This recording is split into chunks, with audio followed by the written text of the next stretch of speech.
आदाब, मैं हूं आपके साथ अबू हुरैरा। आम इंतखाबात जैसे जैसे करीब आ रहे हैं वैसे वैसे मुल्क का सियासी पारा चढ़ता जा रहा है। हालांकि पाकिस्तान पर किए गए एयर स्ट्राइक के बाद भी मुल्क की सियासत बहुत हद तक तब्दील हुई है। जहां इस एयर स्ट्राइक का सीधा सीधा फायदा हिज़्ब इक़्तिदार को मिलता दिख रहा है, तो वहीं अपोजिशन की कई माह की मेहनत पर पानी फिरा है। इस बीच खबर यह भी है कि अपोजिशन अब असर नौ अपने इत्तेहाद पर गौर फिक्र कर रहा है। खासकर कांग्रेस अपने इत्तेहादियों के साथ एक बार फिर नजरेसानी कर रही है। एक जानिब जहां दिल्ली में कांग्रेस और आम आदमी पार्टी के दरमियान इत्तेहाद पर बात नहीं बन पाई है, तो वहीं यूपी में एसपी बीएसपी इत्तेहाद में आरएलडी भी बाकायदा शामिल हो गई है। और खबर यह भी गर्म है कि एसपी बीएसपी इत्तेहाद ने यूपी में कांग्रेस को भी कुछ सीटों का ऑफर दिया है। हालांकि अभी इस बात में बहुत दम नहीं दिखता है, लेकिन यह सियासत है और सियासत में कुछ भी नामुमकिन नहीं। ऐसे में सवाल यह उठता है कि अपोजिशन की नई सफबंदी को आखिर कैसे देखा जाए। क्या यूपी में प्रियंका का फैक्टर एसपी बीएसपी इत्तेहाद को सता रहा है, या वाकई एयर स्ट्राइक के बाद के हालात की वजह से अपोजिशन फूंक फूंक के कदम रख रहा है। लेकिन इतना तो जरूर है कि बीजेपी की हर चाल पर अपोजिशन की पैनी नजर है। सियासी हालात मुल्क के आखिर कैसे, इस पर तफसील से हम बात करेंगे, लेकिन सबसे पहले यह रिपोर्ट देखिए।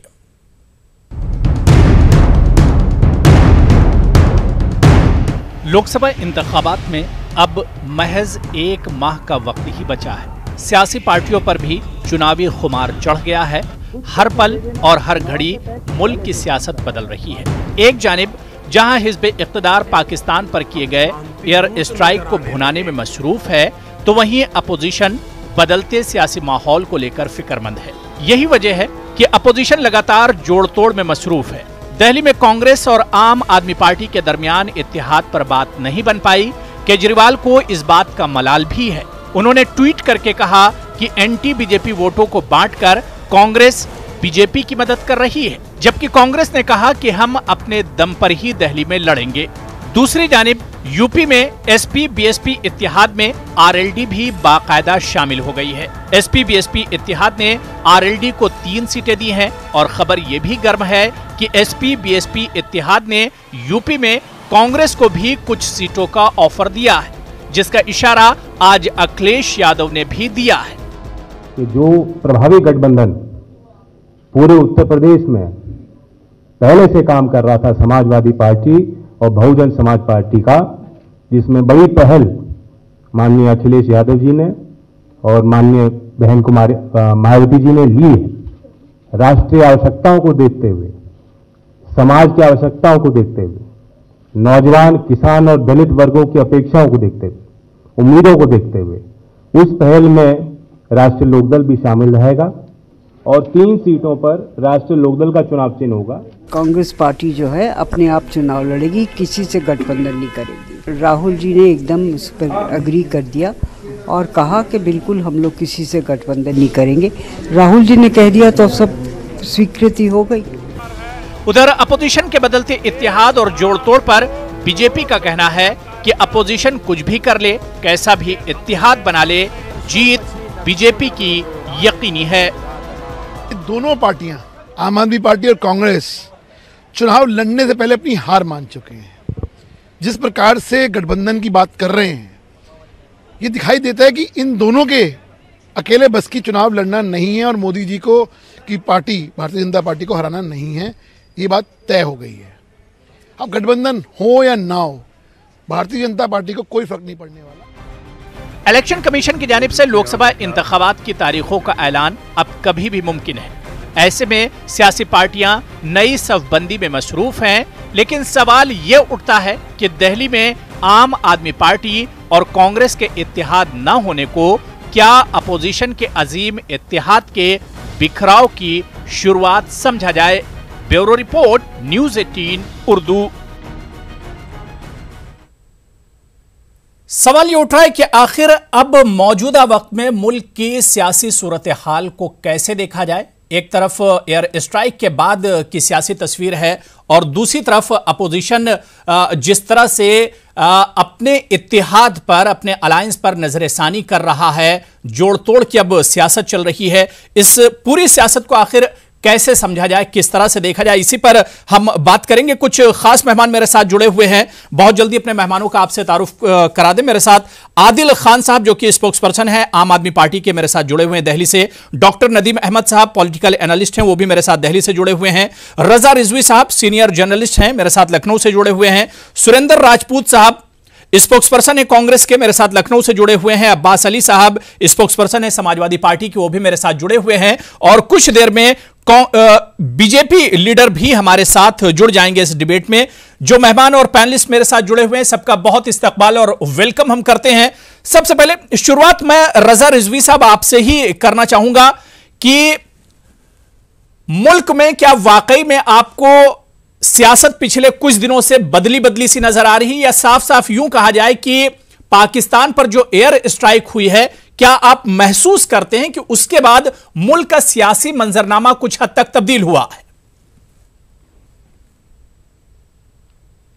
देखिए, ये हुर्रा साहब, ये सही है कि जो ये हुआ पाकिस्तान पे हमला, तो उसका कुछ ना कुछ तो अभी कुछ है, खुमारी कुछ असर है लोगों पर। लेकिन ये 2019 का चुनाव है और ये चुनाव जो है बहुत जमीनी हकीकत पर चुनाव होगा। और ये स्ट्राइक सही है कि भाई ये जो पूरे देश का मामला था और पूरा देश साथ में खड़ा था, लेकिन चुनाव जो है वो 2019 का आम जनता उस पर सोचेगी कि भाई किसको नौकरी मिली, किसको रोजगार मिला, किसके रोजगार छीने, किसके लिए बहबूदी तरक्की के लिए क्या हुआ। तो ये जोड़ घटाव होगा, ऐसा नहीं है। वो ठीक है कि उत्तर प्रदेश और बिहार में जात बिरादरी का चलन ज्यादा है, उस जात बिरादरी की चलन से अपना लोग काम कर लेते हैं। लेकिन ये गठबंधन, मैं तो ये नहीं समझ पाता हूं कि समाजवादी पार्टी के 5 मेंबर ऑफ पार्लियामेंट थे, विधानसभा में उसकी अच्छी स्थिति, लोकसभा में बहुजन समाज पार्टी 1 सीट नहीं, और सपा ज्यादा एमएलए है और उस बसपा के कम एमएलए हैं।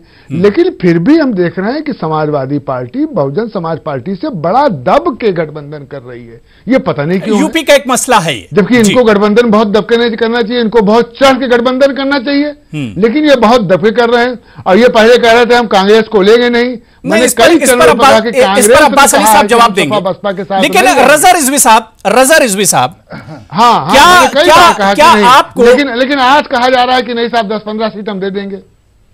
नहीं, रजा रिजवी साहब हम इस पर भी आएंगे, अब्बास अली साहब भी इस पर जवाब देंगे और सुरेंद्र राजपूत साहब से भी मैं इस पर बात करूंगा। लेकिन क्या आपको ये नहीं लग रहा है कि एयर स्ट्राइक के बाद कहीं ना कहीं हिज़्ब इख्तिदार जो सत्ता में सरकार है, या बीजेपी को साफ साफ कहा जाए कि वो कहीं ना कहीं एक तरह से चढ़ी हुई नजर आ रही है और अपोजिशन दबाव का शिकार है? क्या ये फर्क भी आपको नजर आ रहा है? ये दिख रहा है, ये तो दिख रहा है, इसमें कोई दो राय नहीं कि जो सत्ताधारी है वो बिल्कुल चढ़ा हुआ है, और अपोजिशन या तो पता नहीं किस चीज का वेट कर रहा है, किस चीज का इंतजार कर रहा है कि ठंडा हो मामला तब हम तेजी से बढ़े। अपोजिशन उस तरीके से धार नहीं बना पा रहा। ये तो सही आप कह रहे हैं हुर्रा साहब। ठीक है, मैं अब रजा रिजवी साहब ने, क्योंकि अभी बीजेपी लीडर हमारे साथ जुड़े नहीं, रजा रिजवी साहब ने जो बात कही है, मैं अब्बास अली साहब आपसे ही शुरुआत करना चाहूंगा। जिस तरह से आपका इत्तेहाद हुआ, या आप एसपी बीएसपी इत्तेहाद में आज आरएलडी भी जुड़ गए, हालांकि पहले से ही उसका एक तरह से ऐलान किया जा चुका था, आज बाकायदा ऐलान किया गया। लेकिन जो सवाल रजा रिजवी साहब, अब्बास अली साहब उठा रहे हैं कि यूपी में अगर देखा जाए तो सबसे मजबूत समाजवादी पार्टी है, लेकिन कहीं ना कहीं उसके ऊपर एक दबाव का असर सा नजर आ रहा है। यह उसकी हिकमत अमली है, वक्त की अहमियत और जरूरत है, या सियासत है? इसे कैसे समझा जाए? अबू हुरैरा भाई, रजा भाई हमारे देश के बड़े पत्रकार हैं, हम लोग उनसे बहुत कुछ सीखते हैं। कम से कम उन्होंने हमको एक फलदार दरख्त माना, इसके लिए हम उनके शुक्रगुजार हैं। जिन दरख्तों पे फल होते हैं वो दरख्त की शाख थोड़ा सा झुकी हुई दिखती है, लेकिन ये उसकी कमजोरी नहीं, उसकी संपन्नता की निशानी होती है। समाजवादी पार्टी के राष्ट्रीय अध्यक्ष जी ने जब बहुत साफ तौर पे, चुनाव का माहौल भी इस देश में नहीं बना था, साफ तौर पे कहा था कि एक देश परिवर्तन चाह रहा है और पूरा देश उत्तर प्रदेश की तरफ उस परिवर्तन के लिए देख रहा है, क्योंकि उत्तर प्रदेश तय करता है कि देश में सरकार किसकी होगी। लिहाजा उत्तर प्रदेश में प्रमुख विपक्षी पार्टी होने के नाते ये समाजवादियों का फर्ज है कि हम उसकी बुनियाद रखें। और हमने उसकी बुनियाद गोरखपुर और फूलपुर के चुनाव में रख दी। उस वक्त बहुजन समाज पार्टी हमारे साथ मंच पे नहीं थी, राष्ट्रीय लोकदल हमारे साथ मंच पे नहीं था। उसके बावजूद भी जो नतीजा आया वो पूरे देश के सामने है और सबके सामने है। आज के दौर में जब देश की हम बात करते हैं तो हमको ये सोचने के लिए बहुत जरूरी, देखिए अखिलेश यादव जी एक बहुत प्रोग्रेसिव सोच के नेता हैं। आज के दौर में कोई इतनी हिम्मत तो रखेगी कि जहां राजनीतिक महत्वाकांक्षाओं के लिए लोग अपने दल के बड़े नेताओं को घर पे बिठा दिए हों, जहां राजनीतिक महत्वाकांक्षाओं के चलते जिसने अभी कुछ दिन पहले खुल्लम खुल्ला कहा कि चौकीदार चोर है, आपने मुंबई में जाके उनके साथ गठबंधन कर लिया, जिनके जीतने पर खुद राष्ट्रीय अध्यक्ष कहते थे कि पाकिस्तान में मिठाई बनेगी, उनके साथ आप सरकार में शामिल हो गए। जो भारत का तिरंगा नागालैंड में लगातार जलाते आ रहे हैं, उनके साथ आप मिलकर हुकूमत चला रहे हैं। यह है राजनीतिक विफलताएं और मजबूरियां। हमारी विफलता नहीं है, हमारे सामने है कि हमारे देश का जो गरीबी का इंडेक्स है, हम 109 देशों में 103वें स्थान पे पहुंच गए, जो कि 55 पे हुआ करते थे पिछली सरकार में, जो यूपीए की सरकार थी। आज बेरोजगारी दर देश में आजादी के बाद अब तक की सबसे बड़े स्तर पे पहुंच चुकी है। ये मुद्दे हैं अखिलेश यादव जी के सामने। अब्बास अली साहब, समाजवादी पार्टी का पीछे हटना या झुकना मजबूरी नहीं बल्कि समझदारी है। मैं 10 सेकंड में अपनी बात करूंगा। जी निश्चित तौर पे मैं कहूंगा, वो किसान जो इस देश में भगवान कहलाता है, वो भगवान उत्तर प्रदेश में 5 सालों से जाकर अपने खेत की चौकीदारी और रखवाली कर रहा है। भारतीय जनता पार्टी के सरकार की विफलता के चलते छुट्टा जानवरों से हम इस परिवर्तन को लाने के लिए हमने एक कदम पीछे करने का काम किया है, ताकि इस देश को एक बेहतर सरकार मिल सके। जब यही लड़ाई आप लड़ रहे हैं अब्बास अली साहब, तो कांग्रेस को क्यों नहीं शामिल कर ले रहे हैं आप लोग? कांग्रेस हमारे साथ है गठबंधन में, मैं तो ये बात पहले भी कह चुका हूं और इससे पहले हमारे राष्ट्रीय अध्यक्ष जी ने भी साफ किया है। कम से कम 2 सीटों का तो हम ऐलान भी कर चुके हैं। अगर आप कोई भी व्यक्ति ये कहे कि कांग्रेस हमारे गठबंधन में नहीं, तो ये गलत होगा।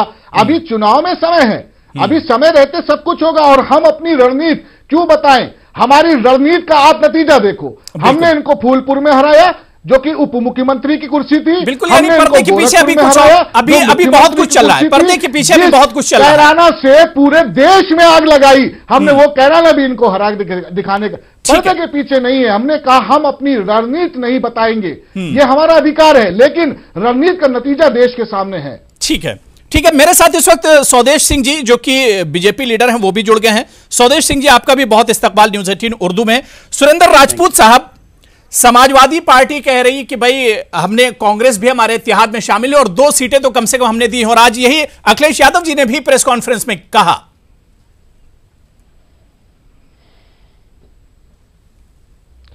अबू भाई, उनका शुक्रिया, हम तो बहुत शुक्रगुजार हैं। हमने तो पहले से कहा है कि हमारी लड़ाई इस समय सत्तारूढ़ पार्टी से है, भारतीय जनता पार्टी से है, भारतीय जनता पार्टी की केंद्र सरकार से है, प्रदेश सरकार से है, उनकी नफरत की राजनीति से है, उनकी वो जो विरोध की राजनीति करते हैं, देश को तोड़ने की राजनीति करते हैं, सांप्रदायिक राजनीति करते हैं, जुमलों की राजनीति करते हैं, बेरोजगार और किसानों की बात नहीं करते, उनके मुखालिफ है। हमारी लड़ाई और किसी से नहीं है।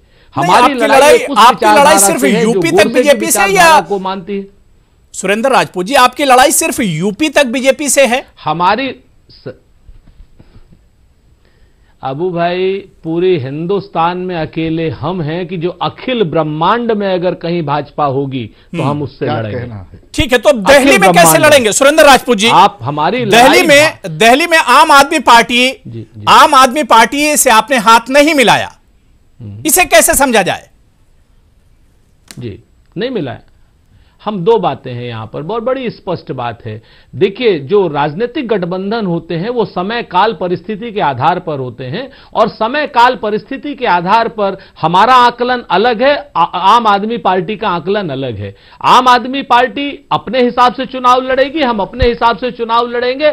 आम आदमी पार्टी को यह नहीं कहना चाहिए कि हम भाजपा की मदद कर रहे हैं। ऐसे अगर हम आरोप लगा देंगे कि आम आदमी पार्टी भाजपा की मदद कर रही है, तो मेरे ख्याल से बेबुनियाद होगा। अगर उनके पास कोई बुनियाद है इस आरोप को लगाने की, तो उन्हें लगाना चाहिए। लेकिन इस बात को लेकर के पूरा हिंदुस्तान जानता है कि भारतीय जनता पार्टी से केजरीवाल बहुत पहले से कह रहे हैं कि अगर दिल्ली के 7 के 7 सीट बीजेपी को हराना है तो आम आदमी पार्टी और कांग्रेस को साथ में आना होगा। लेकिन कांग्रेस को यह लगता है कि शायद वो अपने अकेले दम पर सातों सीटें जीत सकती है। नहीं अबू भाई, देखिए मैं आपको बताऊं, मैं आपको आदरणीय केजरीवाल जी का हम लोग बहुत सम्मान करते हैं, हम उनसे बहुत कुछ सीखते हैं। हमारा बड़ा स्पष्ट मानना है कि केजरीवाल जी के पिछले 6 महीने के आप बयान उठा लीजिए, केजरीवाल जी के, संजय सिंह जी के, गोपाल राय जी के, किसी के भी उठा लीजिए, एक बार नहीं उन्होंने 20 बार अपने बयान बदले हैं और उनकी अपनी पार्टी का पॉलिटिकल कंपल्शन है। हम उनके ऊपर कोई आरोप नहीं लगा रहे, वो हमारे ऊपर आरोप लगाएं कोई बात नहीं, हम उनका जवाब नहीं देंगे, लेकिन हम उनके ऊपर कोई आरोप नहीं लगा रहे। लेकिन पिछले 6 महीने के लगातार केजरीवाल जी के, संजय सिंह जी के, गोपाल राय साहब के आप बयान उठा लीजिए तो आपको अंदाज लग जाएगा और उनका अपने आप लग जाएगा कि उन्होंने कभी हमेशा कहा कि साहब हमारा कोई समझौता नहीं होगा, हम ऐसे नहीं करेंगे, हम वैसे नहीं करेंगे। आज तक आप हमें बता दें एक कोई कोऑर्डिनेशन के लिए श्री केजरीवाल जी ने, संजय सिंह जी ने किसी से बात करने की कोशिश की हो? हां, ट्विटर पे अगर आप कह देते हैं, आप किसी प्रेस कॉन्फ्रेंस में कह देते हैं, उसका कोई महत्व नहीं है। हां, एक चीज हम और बता दें, केजरीवाल जी मुख्यमंत्री हैं, केजरीवाल जी अपना काम कर रहे हैं, केजरीवाल जी विपक्ष की रैलियों में भी जाते हैं। हमारा स्पष्ट मानना है कि हमारा आकलन यह है कि हम चुनाव अच्छा लड़ेंगे और हम केजरीवाल जी को भी शुभकामनाएं देते हैं।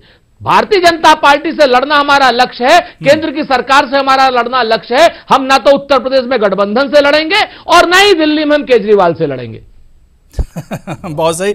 आदिल खान साहब, कांग्रेस का स्टैंड आपने सुन लिया, बल्कि आप लोगों की कांग्रेस से एक तरह से बात नहीं बनी। हालांकि केजरीवाल बार बार कहते रहे कि कांग्रेस और आम आदमी पार्टी अगर साथ में आएंगे तो हम मुंहतोड़ जवाब बीजेपी को दे सकते हैं और साथ की सातों सीटें दिल्ली में हम लोग जीत सकते हैं अगर कांग्रेस और आम आदमी पार्टी आ जाए। अब बात नहीं बनी, इसे कैसे देखेंगे? बहुत मायूसी हुई है। अरविंद केजरीवाल के ट्वीट को देखकर लगता है कि आम आदमी पार्टी को बहुत मायूसी हुई है। देखिए अबू भाई, कांग्रेस से हमारे बहुत सारी जगहों पर, बहुत सारी बातों पर, बहुत सारे विचारों पर मतभेद है, पर आज देश में जो हालात देश के हैं, जिस तरीके से हिंदुस्तान के संविधान को खत्म करने की पूरी कोशिश की जा रही है, जिस तरीके से हिंदुस्तान के अंदर सरकारी एजेंसियों पर कब्जा किया जा रहा है, जिस तरीके से हिंदुस्तान के अंदर चुनी हुई सरकारों को खत्म करने की कोशिश की जा रही है, तो देश हित के लिए यह जरूरी था कि विपक्षी पार्टियां मिलकर चुनाव लड़ें, जो उत्तर प्रदेश में सपा बसपा ने किया।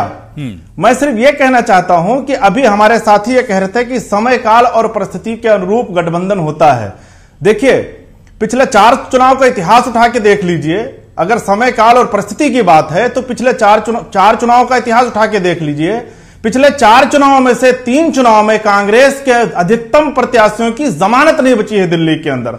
हम इनसे समझौता क्यों करना चाहते थे? हम इनसे समझौता सिर्फ इसलिए करना चाहते थे कि जो महागठबंधन बन रहा है, उन सारे नेताओं का यह कहना है कि सब लोगों को मिलकर एक ऐसी सरकार को, जो तानाशाही सरकार है, उसको हिंदुस्तान से खत्म करना चाहिए। हम इस देश के संविधान को बचाने के लिए इनके साथ समझौता करना चाहते थे।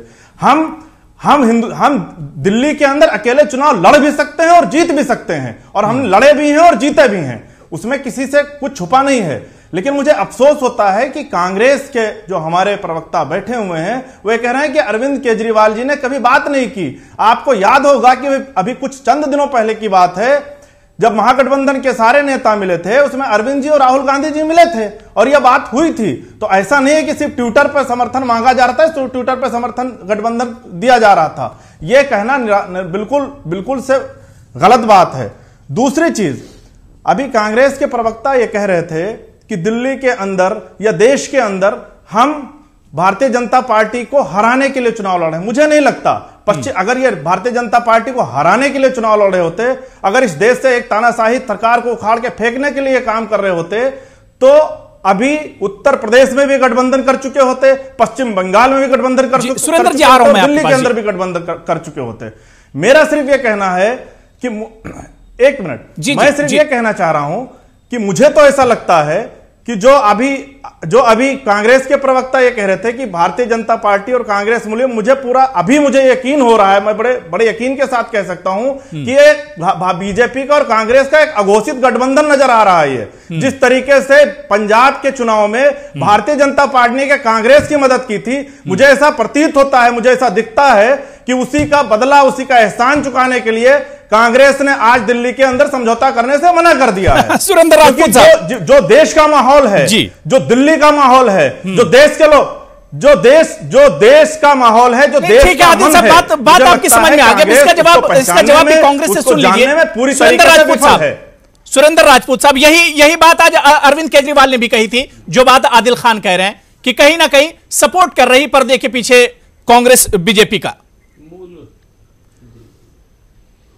देखिए, इस बात को तो हमारा दुश्मन भी नहीं मानता है। जिस बात को ये बात कह रहे हैं आम आदमी पार्टी का आदरणीय प्रवक्ता जी, इस बात को, और अरविंद केजरीवाल जी, इस बात को तो हमारा दुश्मन भी नहीं मानता। हम इकलौते इंसान है कि जब इनके पास पहली बार कुछ सीटों की कमी पड़ी थी, 28 या कितनी सीटें आई थी, उस वक्त हमने बगैर किसी शर्त के गाली खा करके इनको समर्थन दिया था कि भाजपा सत्ता में ना आए, और ये लोग हमें रोज पानी पी पी करके गाली देते थे। खैर, हम इस पुरानी बातों में नहीं जाते। हमारा तो बड़ा स्पष्ट एक मानना है कि हम देश की एकता के लिए, अखंडता के लिए जो भी संभव होगा वो करेंगे।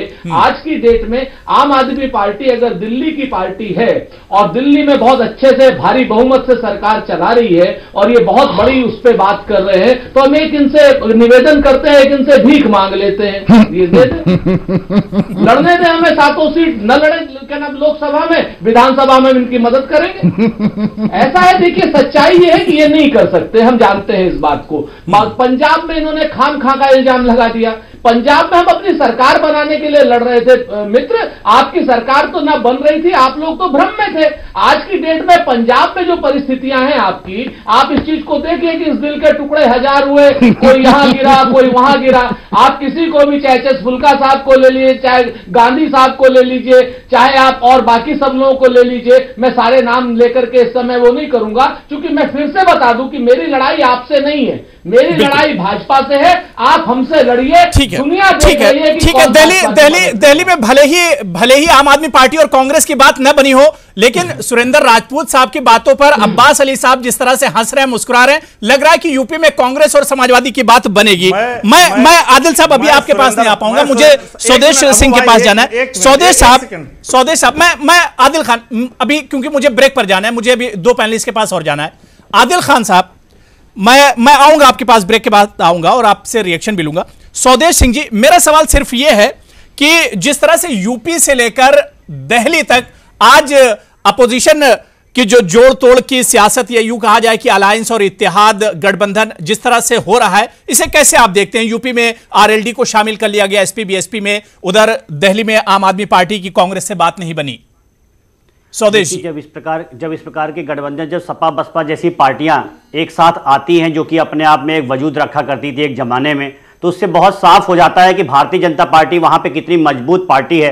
भारतीय जनता पार्टी की नेता है, चाहे नरेंद्र मोदी जी हो, अमित शाह जी हो और योगी जी हो, उत्तर प्रदेश के केस में कितनी मजबूती से पिछले 1 सालों में उभर के आए हैं और अपना काम कर रहे हैं। स्वदेश जी, आप ही ने कहा स्वदेश जी, आप अकेले यूपी में, आप अकेले थोड़े नहीं है, आपके साथ भी तो बहुत से सहयोगी हैं। बिल्कुल, लेकिन हमारे साथ, इसीलिए मैं कह रहा हूं, हमारे साथ भी सहयोगी, हमारे साथ गठबंधन है, और सबसे अगर गठबंधन करने की बात भी है तो अगर आप देखिए तो हम अपने चीजें लॉक करते जा रहे हैं। तमिलनाडु हमने कर लिया, पंजाब हमने कर लिया, तो इस तरह महाराष्ट्र आपने लॉक कर लिया, महाराष्ट्र लॉक कर लिया, लेकिन बयानबाजी आप पर शिवसेना कर रही है। लॉक आप हर जगह कर रहे हैं, लेकिन बयानबाजियां आप पर हो रही हैं। मैं इसी स्टूडियो से कह के गया था, मैं फिर आपसे कहता हूं, पौने 5 साल बीतने को आ गए, एक भी प्रोजेक्ट अगर रुका महाराष्ट्र में विकास का, तो आप बताइए। शिवसेना के बयानबाजी, केंद्र सरकार में भी शिवसेना के मंत्री लगातार बने रहे, राज्य में भी शिवसेना के मंत्री लगातार बने रहे। मुंबई नगर पालिका, जो कि देश की सबसे बड़ी नगर पालिका होगी, उसको हमने शिवसेना को दे दिया, बड़ा दिल दिखाते हुए। तो इस प्रकार से गठबंधन में कभी भी कोई रुकावट नहीं रही, उसकी वजह से राज्य में कभी भी प्रशासन और सुशासन के काम में कभी कोई दिक्कत नहीं आने दी। सहयोगी नाराज तो रहे, सहयोगी नाराज तो रहे स्वदेश जी। हाँ, यूपी में अपना दल या जो भी आपके सहयोगी थे आपसे नाराज तो रहे कम से कम। तो देखिए, सहयोगी हैं, वो नाराज होंगे, यही तो लोकतंत्र है। उनको हमने दिल्ली में बुला के बात किया, लखनऊ में बैठा के बात किया, उनकी जो समस्याएं थी उसे दी होती। गठबंधन धर्म होता क्या है, उसको आपको डरा के थोड़ा रखना है। गठबंधन धर्म है, उसकी अपनी बात, तभी तो अलग पार्टी में अगर 100% आपसे सहमत होगा तो आपकी पार्टी का हिस्सा होगा या आप उसकी पार्टी का हिस्सा होंगे। कुछ कम ज्यादा तो होगा ही। अब वो जब आप लंबा लेके चलेंगे, एक परिवार में भी 4 लोग रहते हैं तो झंझट होते हैं, मनमुटाव होता है, वो मनमुटाव होता है घर में बैठ के घर का बड़ा संकट दूर कर देता है, वो सारी चीजें। लेकिन स्वदेश जी, दिल्ली में जो कुछ हुआ आम आदमी और कांग्रेस के बीच में, उससे तो आप खुश होंगे। देखिए क्या कहते हैं, ये जो आम आदमी और कांग्रेस पार्टी का गठबंधन, इस पे हम लोगों को कोई भी ऐसी अपनी राय रखनी नहीं है, लेकिन जो इस प्रकार से कांग्रेस और आम आदमी पार्टी जल्दबाजी में थे कि गठबंधन बना लेंगे, उससे भी स्पष्ट होता है कि इस समय दिल्ली में सबसे बड़ी ताकत कौन है। दिल्ली में सबसे बड़ी ताकत भारतीय जनता पार्टी है। हमने 7 सीटों पर विजय दर्ज की थी और आने वाले चुनाव में भी भारतीय जनता पार्टी दिल्ली में 7 सीट जीतेगी, चाहे आम आदमी पार्टी कांग्रेस साथ लड़े या ना लड़े। ये बहुत स्पष्ट। डॉक्टर नदीम, दिल्ली की अगर हम बात करते हैं, मैं अब्बास अली साहब ब्रेक के बाद आपके पास भी आऊंगा, मुझे डॉक्टर नदीम अहमद साहब, सवाल यहां पर यह उठ रहा है कि अब अगर दिल्ली की सिर्फ हम बात कर लें, यूपी की सियासत छोड़ देते हैं, अभी अगर हम दिल्ली की बात कर लें जहां आम आदमी पार्टी और कांग्रेस एक साथ नहीं आए हैं, अब दिल्ली की सियासत कैसे आप देखते हैं? क्या वाकई में अब सहरुखी मुकाबला हो गया है, ट्रायंगुलर? हाँ देखिए, सहरुखी मुकाबला तो बन ही गया है और मैं ऐसा समझ रहा था कि ये लोग कुछ ना कुछ करके, कैसे ना कैसे करके आपस में इत्तेहाद जो है बना लेंगे, लेकिन आज नहीं हो पाया और कोशिशें भी चल रही थी।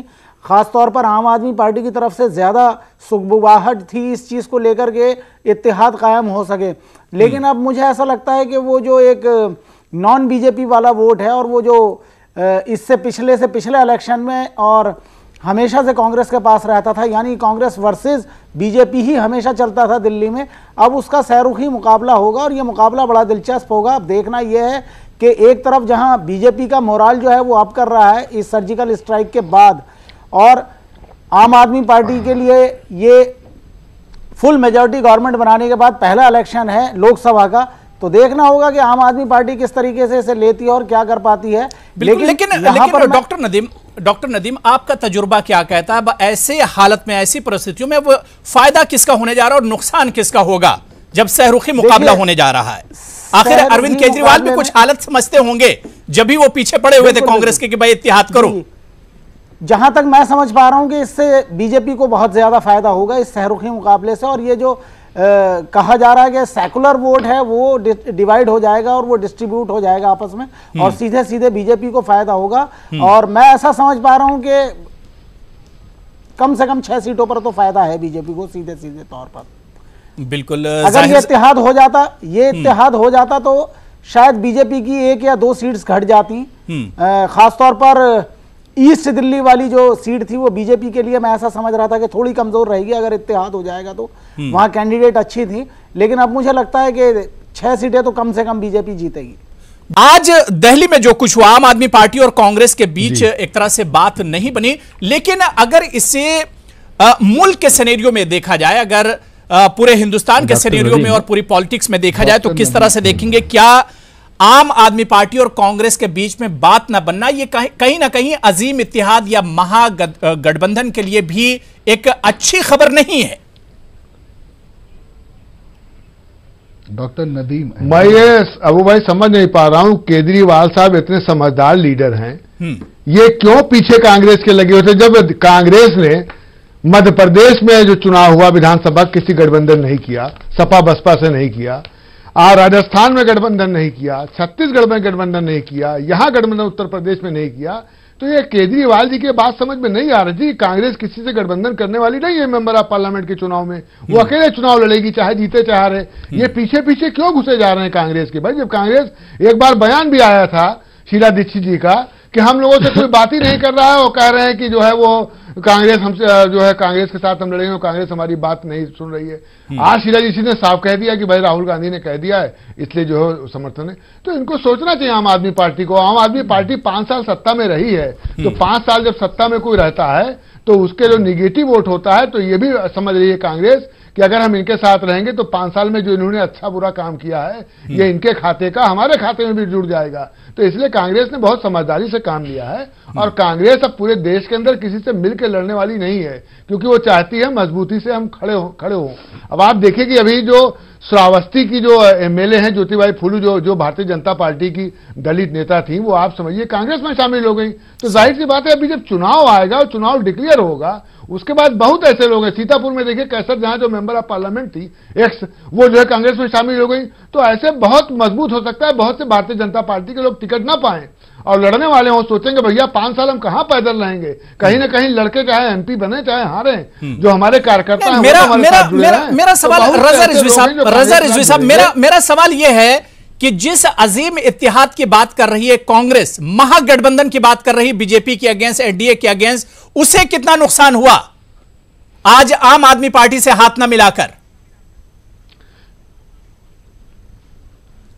देखिए उसको नुकसान नहीं हुआ है, नुकसान आम आदमी पार्टी को है, कांग्रेस को कोई नुकसान नहीं हुआ। जबकि आज चैनल सब चला रहे हैं कि साहब 7 सीट जो है भारतीय जनता पार्टी को मिली, वो इसलिए देख रहे हैं कि भाई अब कांग्रेस अगर अलग लड़ेगी तो जाहिर सी बात है कि वो हो सकता है मजबूत होकर के ना आए। लेकिन इतना ऐसा नहीं है कि 7 सीट भारतीय जनता पार्टी को चली जाएगी।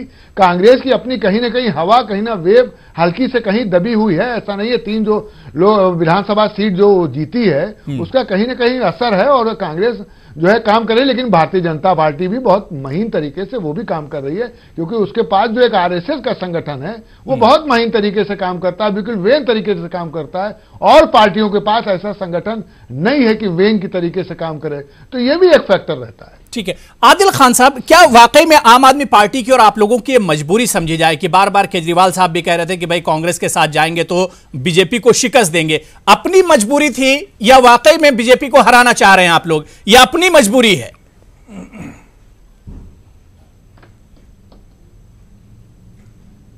अबू भाई, अभी जो कांग्रेस के प्रवक्ता रजा साहब जो अभी बोल रहे थे, मैं पहले उसका जवाब दे दूं। रजा साहब सीनियर जर्नलिस्ट हैं, आदिल साहब, सुरेंद्र राजपूत साहब कांग्रेस स्पोक्सपर्सन है जी।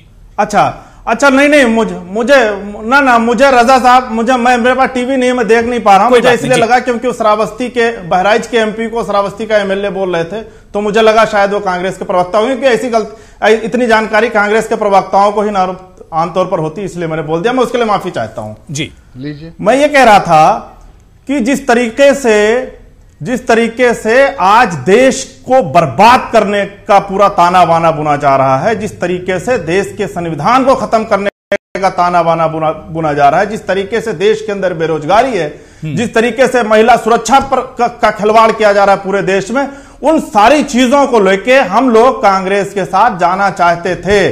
कांग्रेस के साथ, जैसे हमारे नेता अरविंद केजरीवाल जी ने कहा कि हम लोग जहर का घूंट पीना चाहते थे इस देश के लिए, क्योंकि हमारे लिए, हमारे नेता के लिए, हमारे लिए पार्टी बहुत छोटी चीज है। हम लोग देश को सर्वोपरि मानते हैं और देश के लिए अपना सब कुछ न्यौछावर करने के लिए 24/7 तैयार रहते हैं। एक बात। दूसरी चीज मैं कहना चाहता हूं कि शायद कांग्रेस के लोगों की गलतफहमी है, शायद वो किसी खुशफहमी का शिकार है, और होना भी चाहिए क्योंकि वो लोग पार्टी चलाते हैं। कांग्रेस पार्टी पिछले 4 चुनावों में से 3 इलेक्शन में अपनी जमानत नहीं बचा पाई है। पिछले लोकसभा चुनाव को आप देख लीजिए जो 2014 में लड़ा गया था, इनके अधिकतर 7 में से 7 की जमानत जब्त है। आप पिछले विधानसभा का चुनाव देख लिए 2015 के। नहीं तो आदिल खान साहब, अब कांग्रेस अब अपने आप को मजबूत मान रही है। अभी ये किस तरीके, अभी आदिल खान साहब, अब कांग्रेस अपने आप को मजबूत मान रही है, इस वजह से आपके साथ नहीं जाना चाह रही है। कांग्रेस की हालत, अबू भाई, कांग्रेस की हालत यह है कि पिछली बार इन्होंने हमारे एक मंडल इंचार्ज की लिस्ट को अपने यहां घोषित कर दिया, जिसकी हम लोगों ने प्रेस कॉन्फ्रेंस किया। उस बंदे ने खुद बैठ के प्रेस कॉन्फ्रेंस किया, मैं आम आदमी पार्टी का आदमी हूं, और इनके यहां उसकी लिस्ट जारी की जाती है। इनके पास कार्यकर्ता नहीं है, इनके पास बूथ पर बैठने वाले लोग नहीं है, इनके पास प्रचार करने वाले लोग नहीं है। ये किस गलतफहमी के शिकार हैं? ये दिल्ली के अंदर आएंगे, दिल्ली की जनता इनको सबक सिखाएगी। लेकिन आदिल साहब, जिस तरह से आम आदमी पार्टी बार बार कह रही थी कि कांग्रेस के साथ जाना, कहीं ना कहीं आम आदमी पार्टी की मजबूरी इसमें झलकती है। आम आदमी पार्टी की मजबूरी झलकती है इसमें। बिल्कुल मजबूरी नहीं थी हमारी, हमारे लिए बहुत जरूरी, बिल्कुल हमारी मजबूरी नहीं थी। हमारे लिए ये देश हमारे लिए देश का संविधान मजबूरी है, हमारे लिए देश के लोग मजबूरी हैं, हमारे लिए सुरेंद्र राजपूत साहब, ये तो बहुत मतलब एक तरह से देखा जाए तो बहुत दिलचस्प है कि दोनों पार्टियां, चाहे आम आदमी पार्टी हो चाहे कांग्रेस हो, दोनों का मिशन एक है, टारगेट एक है, लेकिन दोनों अलग अलग जा रहे हैं।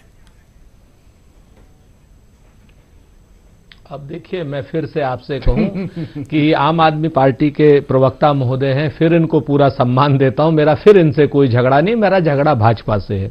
एक बड़ा पुराना सा वो गाना नहीं था अबू भाई, वो याद आ गया कि तुम्ही से मोहब्बत, तुम्ही से लड़ाई, अरे मार डाला नेताओं को थोड़ा समझाइए। अब आज की डेट में अरे एक मिनट, अब आप चुप रहिए सर। मैं अरे अबू भाई ठीक है सुरेंद्र जी, बात पूरी कर लीजिए। अगर हम इतने कमजोर हैं, इतने मजलूम हैं, जी हम इतने कमजोर हैं, इतने मजलूम हैं, बूथ का हमारे पास कार्यकर्ता नहीं है, तो आप क्यों रहे भाई? आप अपना लड़िए, हमें अपना लड़ने दीजिए। आप हमारी नामी क्यों ले रहे हैं? हम इतने कमजोर हैं तो आप देखिए, फिर से आप समझिए, आप भारतीय जनता पार्टी के ट्रैप में आ रहे हैं। हम आपको अभी कुछ कहना नहीं चाहते हार्ड, क्योंकि आगे आने वाले दिनों में फिर से वही बात आएगी। जैसे हमने मजबूरी में आपको समर्थन दिया था, अगर कहीं एक आधी सीट आप जीते तो निश्चित तौर पर जानिए आपको भी मजबूरी में समर्थन देना पड़ेगा, आप मानिए चाहे ना मानिए। हम इसलिए आपसे संबंध नहीं खराब करना चाहते, खुलेआम कह रहे हैं। आप लोग कभी भी पॉलिटिकल कमिटमेंट की बात किया कीजिए। पॉलिटिकल कमिटमेंट आप लोग 2010 से और आज तक याद रखिए कि आपका पॉलिटिकल कमिटमेंट क्या है। बहुत बढ़िया। आप पॉलिटिकल कमिटमेंट को लेकर के, लोकपाल को लेकर के, बाकी चीजों को लेकर के जिन जगहों पर आप आए, और पंजाब में जिस तरीके से आपने अपने पार्टी के टुकड़े टुकड़े चिंदी चिंदी करके बिखराया, एक बार आत्मविश्लेषण कीजिए कांग्रेस को इस तरीके से उल्टा सीधा कहने से पहले। कांग्रेस ने हमेशा राजनीति की है सेकुलरिज्म की, और सेकुलरिज्म की राजनीति के लिए हमें आम आदमी पार्टी से सर्टिफिकेट नहीं चाहिए। 135 साल पुरानी पार्टी है हुजूर हमारी, और आज तक हमने किसी भी सांप्रदायिक आदमी से ठीक है, लेकिन सुरेंद्र राजपूत साहब, और सुरेंद्र राजपूत साहब क्या क्या नहीं किया है। सुरेंद्र राजपूत साहब, कुछ ऐसी तस्वीर कांग्रेस के साथ यूपी में है जहां राहुल गांधी बार बार कह रहे हैं कि अगर जरूरत पड़ी तो हम एसपी बीएसपी के साथ जाएंगे, और एसपी बीएसपी खोज किया था। एसपी बीएसपी कांग्रेस को एक तरह से अंदर जीरो की खोज किया था। नहीं, मैं डॉक्टर नदीम साहब आ रहा हूं। सुरेंद्र राजपूत साहब, मेरा सवाल यही है कि यूपी की अगर तस्वीर देखिए तो यहां पर कांग्रेस एक तरह से मजबूर नजर आ रही है। हाँ, कोई बात नहीं। देखिए, हम कमजोर हैं यहां पर, हम तो मानते हैं, इसीलिए तो प्रियंका जी आई हैं यहां पर ताकत देने के लिए। और आप यकीन मानिए कि हम फ्रंट फुट पर खेलेंगे और उत्तर प्रदेश से आपको चमत्कारिक रिजल्ट देंगे। हम पूरी जिम्मेवारी से कह रहे हैं आपसे कि प्रियंका गांधी जी के आने के बाद एक अजीब किस्म का उत्साह है पूरे प्रदेश के कांग्रेसी कार्यकर्ताओं में, और यहां के उस जनमानस में जो विकास को देखना चाहता है। और यहां पर फिर हम आपसे बता दें कि हमारी गठबंधन से लड़ाई नहीं है, जिम्मेवारी से कह रहे हैं, हम सिर्फ भाजपा से लड़ रहे हैं। हमारी दिल्ली में आम आदमी पार्टी से लड़ाई नहीं है, हम भाजपा से लड़ रहे हैं, भले ही आम आदमी पार्टी वाले हमें कितनी भी गाली दें। और अभी डॉक्टर नदीम अहमद साहब ने बड़ी बड़ी, अभी तो मुझे बताया डिफेंस एक्सपर्ट है, तो आज की बहस में डिफेंस की क्या जरूरत थी? डिफेंस एक्सपर्ट नहीं, वो गलती हो गई। और दूसरा डिफेंस एक्सपर्ट कमेंट करने लग गए, वो पॉलिटिकल एनालिस्ट हैं, पॉलिटिकल एनालिस्ट हैं वो। सुन लीजिए जी। और दूसरा, अगर ये पॉलिटिकल एनालिस्ट है तो कृपा करके नजूमी न बने। इन्होंने कह दिया 7 सीटें भाजपा जीत रही है, ये तो ऐसा लग रहा है जैसे अल्लाह मियां के यहां से कोई खत लिखवा के आए। तो इस तरीके की भाषा का इस्तेमाल, जी आप 7 सीटें नहीं, हम मांग खा करके नहीं बैठे। डॉक्टर नदीम अहमद, अपनी जबान पे जरा काबू रखें। ठीक रखिए आप, बिल्कुल ठीक है मेरी जबान। पहले मेरे होशो आवाज मेरे बिल्कुल होशो आवाज ठीक है, आप अपने होशो आवाज ठीक रखें सुरेंद्र जी। नदीम है, और दूसरी बात, अपनी भाषा पर नियंत्रण रखें। आप जैसे भाजपा के दलाल मैंने बहुत देखे। सुरेंद्र राजपूत साहब, आप बहुत माहिर डिबेटर हैं। भाजपा के दलाल बहुत देखे जो भाजपा से 2,500 हजार रुपए लेकर के आते हैं। दलाल होंगे आप। सुरेंद्र राजपूत साहब लड़ते नहीं, सुरेंद्र राजपूत साहब, सुरेंद्र राजपूत साहब, सुरेंद्र राजपूत साहब, और सुरेंद्र राजपूत जी, पहले थोड़ा ध्यान रखा कीजिए कि आप सुरेंद्र राजपूत जी, पॉलिटिकल एनालिस्ट हैं। सुरेंद्र राजपूत साहब, कहने की कांग्रेस एक जबान संभाल कर बात कीजिए। सुरेंद्र राजपूत साहब, नदीम साहब खामोश हो जाइए। नदीम साहब खामोश हो जाइए। सुरेंद्र राजपूत साहब, मैं अब्बास अली साहब आपके पास आना चाहूंगा। अब्बास अली साहब, एक सीट जीतेंगे या नहीं जीतेंगे, आप हैं कौन? सुरेंद्र राजपूत साहब, वो तो नतीजे बताएंगे कौन पार्टी कितना जीतेंगे। हम स्टूडियो में बैठकर उस पर उसके नतीजे तो नहीं हम लोग कर सकते, एक अनुमान लगाया जा सकता है, वो तो नतीजे बताएंगे। अब्बास अली साहब, अब्बास अली साहब, पता नहीं कहां के डॉक्टर है ये। अब्बास अली साहब, मैं आपके पास सुरेंद्र राजपूत साहब, सुरेंद्र राजपूत साहब, सुरेंद्र राजपूत साहब, बस आपने नहीं बनाया। सुरेंद्र राजपूत साहब बहुत मंझे हुए डिबेटर हैं, और मैं अब्बास अली साहब आपके पास आना चाहूंगा। अब्बास अली साहब, जिस तरह से सुरेंद्र राजपूत साहब आपके साथ ही बैठे हुए, जिस तरह से सुरेंद्र राजपूत साहब की बातों पर आप बार बार दाद दे रहे हैं, मुझे तो ऐसा लग रहा है कि यूपी में कांग्रेस और समाजवादी पार्टी एसपी बीएसपी की बात बनने वाली है आने वाले दिनों में, कुछ और अनहोनी होने वाली है यूपी में। अब्बास अली साहब, नदीम साहब खामोश हो जाइए भाई, ऑडियो डाउन कर दीजिए, ऑडियो डाउन कर दीजिए बदतमीज इंसान बनते भाई, ऑडियो डाउन कर दीजिए। अरे बदतमीज, मैं देखिए, मैं डिबेट के बाहर कोई बात नहीं होगी, डिबेट के बाहर कोई बात नहीं होगी। अब्बास अली साहब, क्या वाकई में अभी कुछ और अनहोनी होगी यूपी में? कुछ और अभी बड़ा करिश्मा होने वाला है अभी कांग्रेस और एसपी बीएसपी इस अलायंस में? देखिए अबू रहरा भाई, आदरणीय सुरेंद्र भैया बहुत वरिष्ठ हैं हम लोगों से राजनीति में, और अपने वरिष्ठ से हम लोगों को सीखना चाहिए, हम उनसे सीखते हैं, इसमें कोई कहने में कोई गुरेज हमको नहीं है। हम इतना आपको बता दें आपके सवाल के जवाब में, अगर आप इजाजत दें तो हम ये बता दें कि समाजवादियों के लिए एक सिद्धांत है कि संघर्ष जितना ही तगड़ा होगा और जितना ही कठिन होगा, जीत भी हम उतनी ही बड़ी हासिल करते हैं। और कभी कभी जब संघर्ष की बात आती है तो पंडित राम प्रसाद बिस्मिल जी को भी लोगों को याद रखना चाहिए, हम समाजवादियों के मन में रहते हैं, क्योंकि हम झूठे राष्ट्रवादी लोग नहीं हैं। हम झूठे राष्ट्रवादी नहीं, इसीलिए कहते हैं कि पुलवामा के शहीदों को अगर सम्मान देना है तो उनको राजनीतिक मंचों पे फोटो न लगाएं, उनको शहीद का दर्जा दें और 1 करोड़ रुपए कम से कम मुआवजा दें। हम इतना ही कहेंगे याद दिलाने में आपके सवाल के जवाब में कि वक्त आने पर बता देंगे तुझे आसमां, हम अभी से क्या बताएं क्या हमारे दिल में है।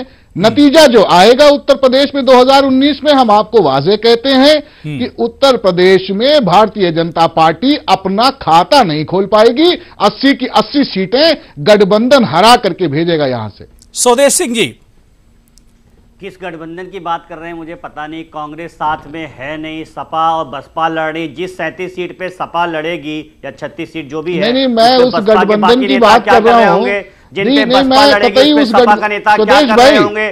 स्वदेश भाई, मैं कतई उस गठबंधन की बात नहीं कर रहा हूं कि जिसके राष्ट्रीय अध्यक्ष उद्धव ठाकरे ने खुल के कहा कि चौकीदार चोर है, हमारे और जिस दिन कहा कि चौकीदार चोर है, तीसरे दिन आपके चौकीदार के राष्ट्रीय अध्यक्ष पहुंच भी गए। लड़ाई में नहीं जा रहे, मैं उस गठबंधन की बात नहीं कर रहा, लड़ाई में जा रहे हैं, मैं उस गठबंधन की बात स्वदेश भाई नहीं कर रहा हूं कि जिस गठबंधन जा रहे हैं। बहुत बड़ी बात होती है जमहूरियत में 50% लक्ष्य का वोट, और किस आधार पे जा रहे हैं? नरेंद्र मोदी जी का नेतृत्व है, अमित शाह जी का नेतृत्व है, योगी जी का नेतृत्व है, केंद्र सरकार के 5 साल के काम है, 10 लाख से ज्यादा हमारे कैडर है, उस कैडर के उस कार्यकर्ता की ताकत पे हम फील्ड में उतरने जा रहे हैं।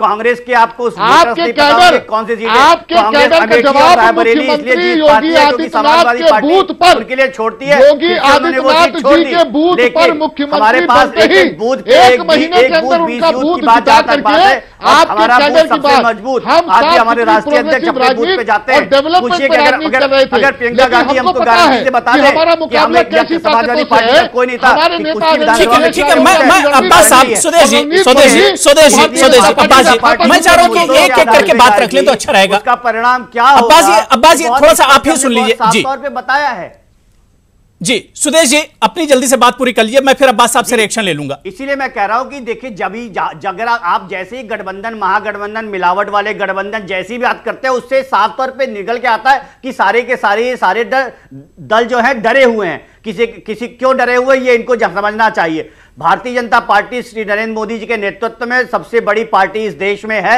ये हम जानते हैं, और आज की तारीख में जो ओपिनियन सर्वे भी बता रहे हैं कि सबसे लोकप्रिय नेता अगर वो कोई इस देश में है तो नरेंद्र मोदी है। इसी वजह से आप सारे के सारे लोग साथ जा रहे हैं, कोई कठिनाई नहीं है। और जहां तक प्रधानमंत्री मोदी जी खुद लड़ने वाले हैं, आप देख लीजिएगा वहां पे क्या परिणाम रहेगा। आप पिछले 5 साल में ताकत की सपा बसपा साथ में क्यों गई?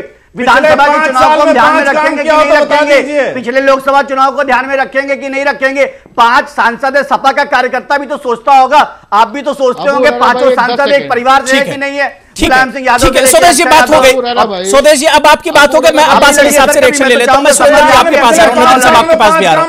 जी जी अब्बास अली साहब 5 काम बता दीजिए। मैं आदिल खान साहब आपके पास भी आ रहा हूं। आदिल साहब आपके पास भी आ रहा हूं।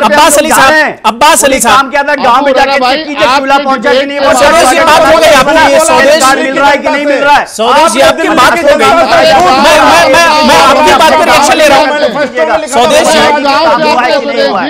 भारतीय जनता पार्टी झूठी पार्टी है, भारतीय जनता पार्टी झूठी पार्टी है, ठगों की पार्टी है। देखिए आपकी पार्टी ठगों की पार्टी है। स्वदेश सिंह जी आपकी बात हो गई, स्वदेश सिंह जी आपकी बात हो गई।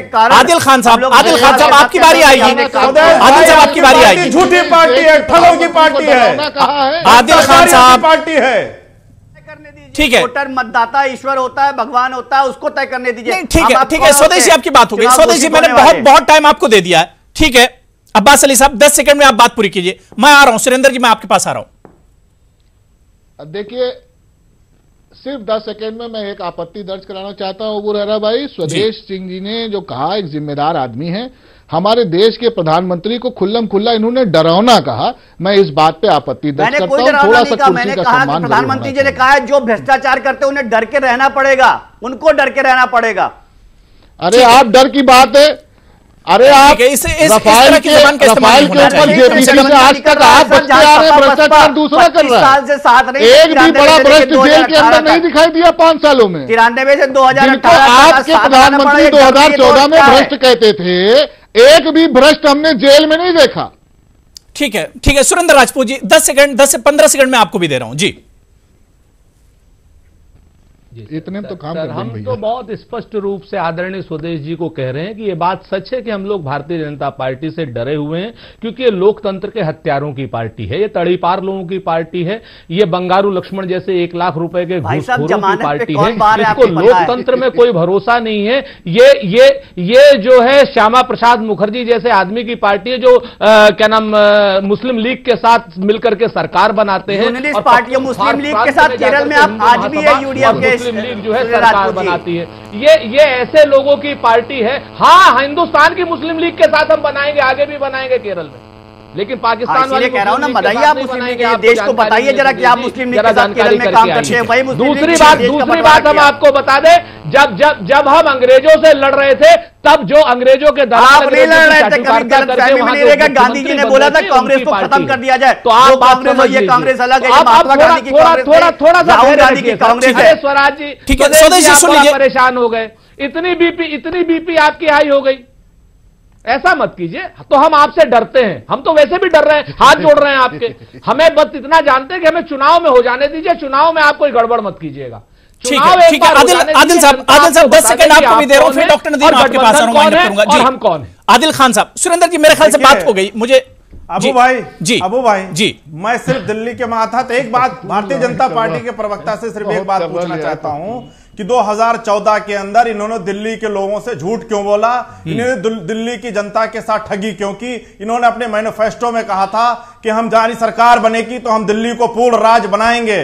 क्या आज ये माफी मांगेंगे कि इन्होंने दिल्ली की जनता से झूठ बोला था, इन्होंने दिल्ली की जनता को ठगा था, या इन्होंने झूठ बोला था तो क्यों इन्होंने दिल्ली की जनता को ठगने का काम किया? मैं इनसे ये जानना चाहता हूं। दूसरा सवाल, पिछले 5 सालों में इनके 7 सांसद हैं दिल्ली के, इनके 7 सांसदों ने दिल्ली के अंदर 7 सांसद मिला के बता दें दिल्ली के अंदर बहुत समय हो गया। मेरे ख्याल से आदिल खान साहब आप लोगों ने ये सवाल पूछते हुए बहुत देरी कर दी। इनके 7 5 साल 4.5 साल गुजर गए हैं, 4.5 साल गुजर गए, आप लोगों ने ये सवाल पूछते बहुत देरी कर दी। डॉक्टर नदीम साहब, अब दिल्ली की सूरत हाल क्या होगी? खासतौर से अगर मुस्लिम वोट बैंक की हम बात करें तो बहुत कंफ्यूज होगा। एक तरफ आम आदमी पार्टी होगी, दूसरी तरफ कांग्रेस। जवाब देगी जो आपने दिल्ली की जनता को ठगने का काम किया है। जहां तक बात है वो तो मुंतशिर हो जाएगा, कुछ आपके पास जाएगा और कुछ कांग्रेस के पास जाएगा। जैसा कि मैंने अभी पहले भी बताया था, हमारे प्रवक्ता साहब जो है वो बदजबानी पर उतर आए थे कांग्रेस वाले, ये उस बात को समझे ही नहीं थे। गठबंधन का मतलब यह है कि आप अरे हम बस जबानी पर इसलिए उतरे कि आप बस जबानी पर उतरे, पहले आप डिफेंस बदतमीजी कर रहा हूं। खात्मा अच्छे से होने दीजिए सुरेंद्र राजपूत जी। नदीम साहब, खात्मा अच्छे से होने दीजिए। पर आपने कहा सुरेंद्र राजपूत साहब, सुरेंद्र राजपूत साहब, सुरेंद्र राजपूत साहब सुन लीजिए अंदाज देखिए जी। ठीक है नदीम साहब, बात पूरी कर लीजिए, अब उस पर मत जाइए, उस पर मत जाइए। डॉक्टर नदीम, उस पर मत जाइए। डॉक्टर नदीम साहब बात पूरी कर लीजिए। यही वजह थी। और आइंदा अगर ये हरकतें करेंगे तो उसका अंजाम भी यही होगा। ऐसे ही अवाम आपको जो है। डॉक्टर नदीम साहब बात पूरी कर लीजिए, फिर मैं वाइंड अप करूंगा। मुस्लिम वोट बैंक का क्या होगा? मुसलमान गुमराह होंगे ऐसे में। आप हमारी चिंता छोड़िए, आप अपनी चिंता कीजिए। आप बताइए कि आप इत्तेहाद नहीं, आप लोगों की भांग का मीटर अपना कर लेते हैं, आप नाप लेते हैं कि मैं भांग खा के आया हूं, और फिर आप कह रहे हैं कि मैंने गलती की। बिल्कुल जाहिर सी बात है, लेकिन जिस तरह से अपोजिशन में एक कंफ्यूजन है कहीं ना कहीं, ऐसे में जाहिर सी बात जो उसका मिशन या उसका जो टारगेट है कहीं उससे एक तरह से अपोजिशन एक तरह से भटकता नजर आ रहा है। और आम आदमी पार्टी और कांग्रेस के बीच में बात ना बनना कहीं ना कहीं यह महागठबंधन और अजीम इत्तेहाद के लिए भी एक बड़ा खतरा जरूर इसे कहा जा सकता है। बहुत बहुत शुक्रिया आदिल खान साहब, स्वदेश सिंह जी, अब्बास अली साहब, सुरेंद्र राजपूत जी, रजा रिजवी साहब और डॉक्टर नदीम अहमद, सभी का बहुत बहुत शुक्रिया मेरे साथ प्राइम डिबेट में जुड़ने के लिए। आदाब।